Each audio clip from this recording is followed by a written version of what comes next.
YouTube. This is Bob the Vaping Computer Guy. As promised, I'm back with my modification of the Kanger Subtank. I've drilled one out to try and get a little better airflow on the full-size Subtank, make it on par with the Mini. So let me show you up close on what I did to it. Okay, so while this isn't too pretty of a dremeling job here, as you can see, this is one where I opened up the airflow holes on the bottom, try and give more of a Cylon type design there. So let me show you a little closer. Yeah, not the prettiest thing when you look up close like that. Just trying to smooth it out a little bit. It's not too easy to cut through that. It's pretty good steel. But dremeling through that, just trying to open it up without damaging the inside at all. Tried to open that up a little bit, and let me show you what I found. Having these side by side, I have in both of them the the original that I didn't modify and a drilled out one. What I ended up finding out was there's not much of a difference, at least with the rebuildable decks in there. Right now I have the rebuildable decks in. Let's put in two of the same. Well, that shouldn't matter too much, but yeah, let's put in same drip tips, the ones that come with it, which are these standard little drip tips there with the red O-ring on them. If we pop that in, and we take the original, and then the one I drilled out. I did that about 20 times. I would say I improved it maybe 20–25% by drilling it out by that. And that's significant considering how bad the airflow, how tight the draw is on this. So it's better. Now let's take out those rebuildable decks and pop in some OCC coils. Now changing the OCC coils from the rebuildable deck to the OCC coils on these means you have to change this top post. Unlike with the Minis, where they use the same top post, these use different ones. So let's replace that. Take out these little screws. When you fill these, I normally recommend you keep a mouthpiece, in there, because what will happen is without a drip tip, you drop a screw in there, and then you got to pan the neck. Okay, so you can see when you're using a rebuildable deck on the Kanger Full Size, you have to use those. When you switch to the OCC coils, you're going to use these nice longer ones. So let's pop them in there. Of course, let's take out the tank. Well, that's not going to work.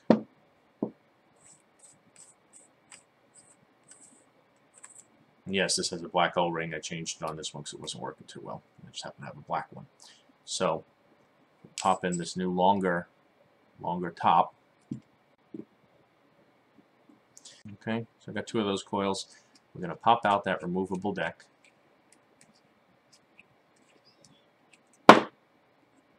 Just got to build in that one. Look at that. I got to use that.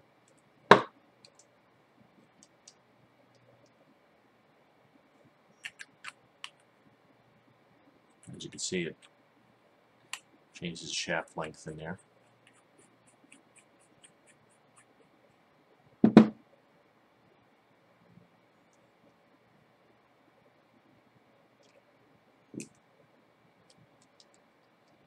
These are new coils. So now they're the original setups. One with my new dremeled out cut, and one is the original. Draw with an OCC coil is much better than with the rebuildable deck. I actually never used these in the beginning with the OCC coils. I was strictly using with the rebuildable, and I found it was a tight draw, and that's why I moved on to the Mini and other tanks. But with the OCC coil in there was a much better draw. Now here is my Cylon one.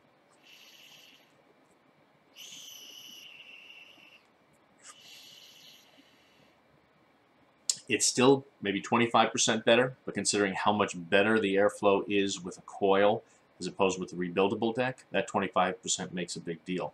I think I'm going to end up drilling out the other one and using these with coils. So if you're concerned about the airflow on these full-size tanks and you're willing to drill it out, you can have the larger tank with the larger fluid, holding more fluid, and using the OCC coils. I like to use the rebuildables instead of buying coils all the time because, like I said, I like to change juices a lot. So I'm going to try this with the rebuildable coil and my drilled out Cylon opening there, and see how that comes out. But there you go. It does make an improvement. It's not a tremendous improvement. If you look at the bottom of these coils, especially here showing on the rebuildable deck, you can see, maybe you can't, there's a couple little holes in the bottom there. You can see it coming through there. And those holes are the next spot that's restricting airflow, and there's not a whole lot you can do about that.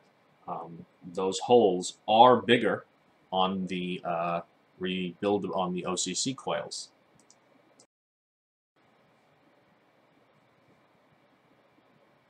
As you can see on the rebuildable, which is here, compared to the OCC coils, there is a much better airflow, and that's why you're getting it better flow on the OCC coils. If they remade these rebuildables with better airflow on the bottom, and you could just buy this for a few dollars, that would be a good improvement for the full-size Kanger Subtank. Or just stay with the mini. If you don't mind the smaller juice tank, and you like the smaller tank, then stay with the mini and don't even bother going with the full size. If you're like me, who has a couple of these full-size tanks and don't feel like you want to just throw them on a shelf and not use them, go ahead and drill it out and use some OCC coils, and you probably have a much better vaping experience. Thanks for watching. I hope that gave you an idea of what to do with these tanks if you're like me, that were just sitting on the shelf and not using them. I think next time I might talk a little bit about some different air filters. Working in a computer environment and wanting to vape in my office. If you vape in your car, you know that it certainly does leave a residue on your windshield, and imagine what that's leaving everywhere else in your house, in the office. And there's a lot of different air filters out there, and I'm certainly no expert in it, but I'm going to show you what I bought, what I keep on my desk, and what I find works very well for under a $50 filter. So check out my next video, which will probably come back when I get back from the Vape Conference in Niagara Falls, New York, and I'll put that video up. Thanks a lot. Have a great day.